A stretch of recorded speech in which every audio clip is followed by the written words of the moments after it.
So I am doing something new. I actually finished something that many don't know about. I've just been in a 2-year program, a ministry school, and the why did I do this? People are like, what are you doing? What's your goal?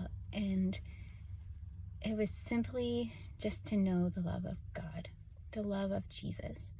And why would I go to school for that? So I just want to go back on my journey and after we lost Elliot and seeking out the Spirit and then learning there's so much more. And I took this fast with Dan for 21 days and just craving the Spirit, wanting the Spirit to just walk in it. And in that moment, at the end, I never got any big aha moments. It was just to know the love of Jesus that surpasses all knowledge so that you will be filled with the fullness of God. There's this knowing, this call of searching. It's not just fasting and say, I want you. There's this quest of digging, the quest of knowing love. And so I went on this and was trying to find it. And I came across a guy named Todd White in a movie called Father of Lights. I believe that's the one it was, or Furious Love. And he grew out a man's leg and by the Muslim Mount, and their goal was just to get in the Muslim Mount area, and they did, through miraculous events. And I'm like, who is this guy? How is God working? And in this process, I started watching his videos, and he has a school. And in one of his videos, he said, our school is just to know the love of Jesus. And that's exactly where God has called me to. So I registered without telling anybody, not even Dan, and just was like, Lord, you have called me to this and to just know you. And I just registered to see what happened. And here I am 2 years later, graduated from this program, but to know the love of Jesus. And what does that look like? So I want to go back in my history and just share more of my testimony of as a child and a young child where when you're just in grade 6, you're figuring out your identity and feeling, I just never felt worthy. I never felt good enough. And I was sitting in my kitchen one day and I was like, Lord, my life has no meaning. I didn't feel value. I didn't feel loved. If those are just lies, I let seep in and I believed them. And so, but then there's this whisper, and I knew it was God's whisper, and he said, I love you. And so I journeyed on my life knowing this. And I'm not saying I was perfect, because I still sought out that love elsewhere, through boys, through acceptance. And I wouldn't have said my whole life was for God then, but I knew he loved me. And that's what held me on for so long and held me through lots of heartbreak. And then when my parents divorced and I graduated, I really didn't have a lot to hold on to. Everyone was broken and everyone else seemed to be all together, knowing where they were going. And I was just this lost girl with parents who were broken and lost. And that's where I started seeking for God even more. And I told God, Lord, Father, you're my Father. And so I went on this quest, and I went traveling to New Zealand, and I was seeking going out to churches, but then going and partying and not really knowing the difference. And then one night God refined me, and I just knew I was not walking a life for him. And I just went to church the next Sunday after that, and I just broke down. I'm like, Lord, I want to be baptized. And so in New Zealand, and no, I can't even think of the town. But in New Zealand, I got baptized and I gave my heart to Jesus. And from that moment, the desire to drink, the desire to go partying and all that was gone, because the Spirit started moving in my heart even more. And I came home not knowing where life was going still, but here I am. And then I met Dan, my husband who is now, and seeking after God and going after the church. But one thing I was doing wrong, I was still trying to prove myself and gaining that love elsewhere. Trying to gain love through the church. Say I'm worthy, trying to be like, shame was on my life for how I lived and the choices I've made, and I didn't want to talk about it because I just felt shame. And so I had to prove myself. I had to prove that I was lovable. The unworthiness in me was still there. And so it wasn't a perfect pursuit of God. I wonder how many Christians are walking this life. Their lives look so perfect together because they feel like they have to be perfect. They have to look the part and see that. And in this journey, my husband, we were a day away from buying a house. I was pregnant with our first child, and he got in a car accident driving the ambulance. He was a paramedic, and a drunk driver hit him, and that changed our life. It almost took his life, and it was a journey. And I had to go through a journey of letting go of my husband, letting go and trusting God in a new way. And it was definitely a journey. Lord, he's yours. And then when my first son was born, he had they were doing CPR for almost half an hour, and he was shipped to the hospital, into the NICU. And in that moment I had so much peace, though. I don't know why, if it was God, but he had we found out 2 later he had a heart issue. And in this process, it's learning to let go of your kids as well and say, Lord, he's yours, I trust you.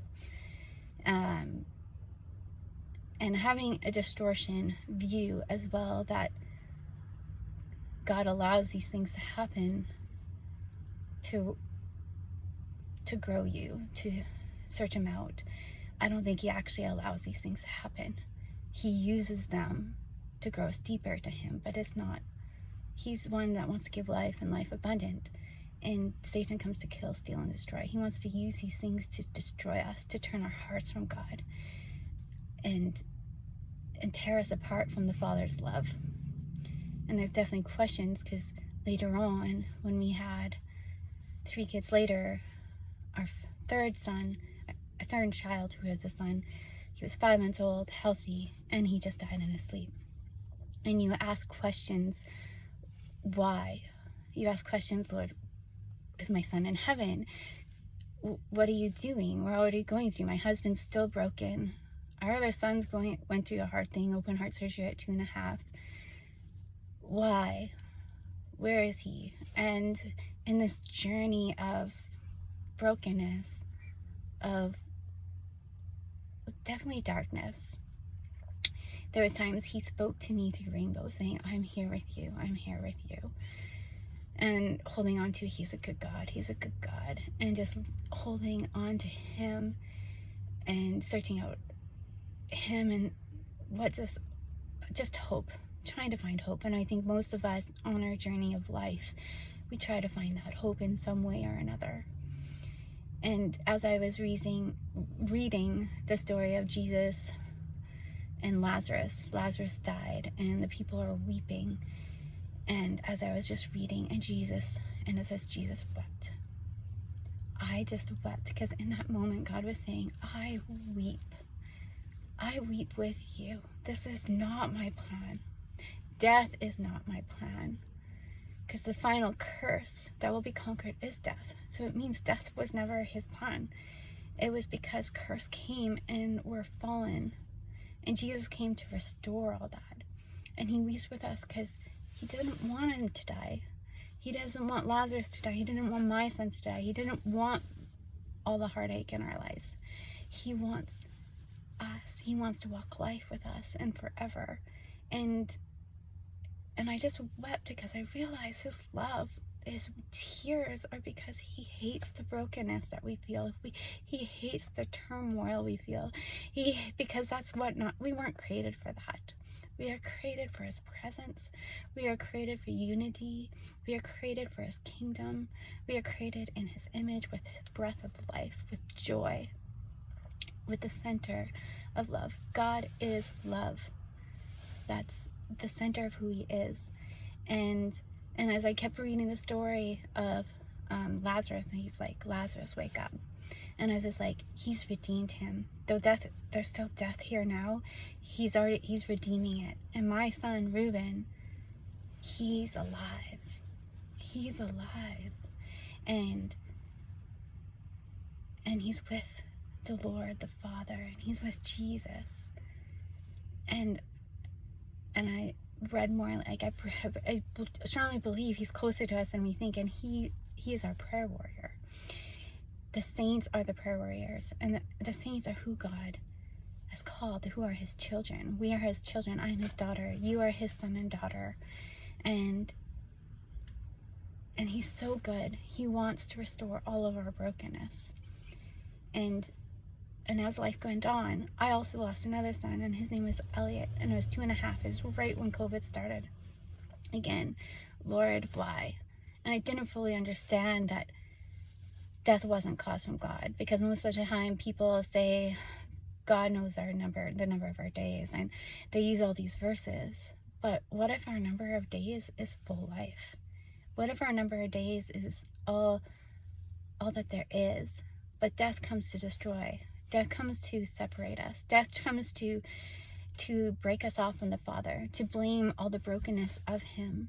But in reality, he's trying to protect us from him and just come to him. And he uses the broken and the curse to draw us near to him. He doesn't cause them to draw us near to him. He just uses it and say, I'm broken too for you, because I'm your Father.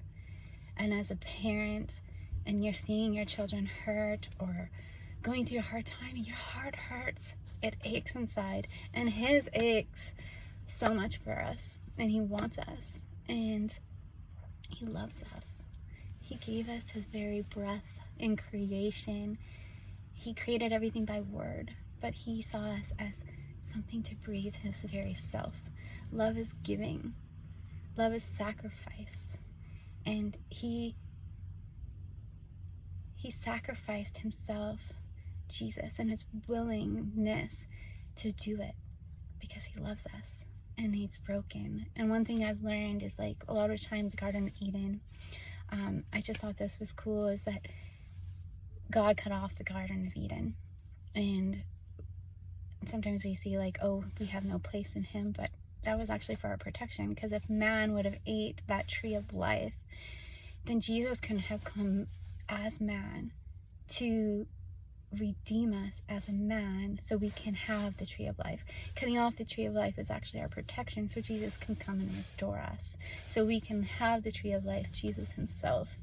But he had to come as man to redeem the curse, to fill the law, and completely, so we can live by grace, because we don't deserve it, but he loves us and he cares for us and he wants us so badly, because I'm his daughter. You're his daughter, you're his son, and he just wants you. He wants you in this life, and that's why he created you, to be a family with you. And I think a lot of people's perception was God is in control, he does whatever he wants, he'll kill that person, let people live, there's no rhyme or reason. But it's not like that. Every person he sees, every person you see, every person I see, I just think, God wants them all. Lord, how can I just show them your love? The brokenness, the aching, the anxiety, he wants to hold you, he wants to love you, and he's created you just the way you were, just the way you, as you were, as a precious, precious child, because he had purpose and plan. And that purpose of plan, above anything, is just to be his son or daughter. Above all, if that's all you get in this life, that's the best thing you can get. And out of that love, you can be loved. But you have to know how loved you are. And that's why knowing his love, it surpasses all knowledge. Because once you know his love, and you experience his love, and he's not just this far away God, he's a God that dwells in me. I'm his temple, he lives in me, he wants to walk life with me, he wants to talk with me, he wants to help me in everything. He is so personable. And once I know a Father, the God of all the universe, who is like that, then I can go be that. Because whatever you worship, you become. Whatever you surround yourself, you become. And if we surround ourselves with the God of love, we become love. And this school that I've been in has taught me to be that, to understand what is love. And I'm no longer trying to be like, Lord, help me to understand your love. But I feel like I'm getting to be there, to know his love, to stand in it, and just know his presence. And as I journey forward and the school's done, I'm just gonna sit still and be quiet and know that love, and just really sit there and make this my own, not anybody else's teachings, not anybody else's books. Sit with him, his word, hear his voice, and be still with him. And I think we're so busy we forget to do that. We forget to embrace what he created us for. And it's not, we're not puppets. We're his special creation that he thought more special than anything, that he gave us himself to be existence. Like, we cannot breathe without his breath. And Jesus came back and sent his spirit to give us himself back. We are created to dwell with him, to walk with him. Just as, and that knowing is the same as knowing your husband and wife. It's intimate, it's beautiful, there's nothing deeper than it. And that's why the husband and wife is an example of the love between God and us, because he wants it's supposed to shine him and be an example of who he is for us and who we are for him. It's unity, it's union, there's no separation. And so he wants to do that for you. He wants to do that for me. He wants to do that for everyone. But we have to see him as a God who loves you, not as a dictator, not as someone who's just far off. I can't touch him. He's right here inside us. And we just have to say, Lord, I love you. And I know you here, and I want to live my life for you. I want to walk with you. I want to know you. I want to know your love. Just open my heart to know you and just seek him. The promise is to seek him with all your heart and he'll be found. Seek first the righteousness of God and all these things will come to you, because he wants to give them to you. But we have to know and understand him. He's personable. He's so personable. And I think that just taught, these last 2 years of going through ministry school has taught me that he loves us and he's more personable than you can ever imagine. And I just want to share that because that's my journey, and I haven't really told a lot of people about this journey. And it's all about sharing it, because we are called to be disciples and go make disciples. And I just pray that I can live that life. I can live a life of his love and just share that love to all the people around me, to not hide it, to not be ashamed of it. But he's relationship. He's relational and he loves you, and he just wants to be with you. He wants to protect you. He wants to comfort you. He wants to walk through your tears with you. He wants to walk through your hardship with you, because he didn't want all this to happen to any of us, and he came to redeem it all. Anyways, I just wanted to share that, a little bit of my journey for whoever took time to listen, and I just want you all to know how much you're loved. If you get anything, that you are loved by the Father. You are loved by Jesus. You are loved by the Spirit, and they want to come and just live life with you, to share all things with you. So I hope you enjoy this. Have a good day.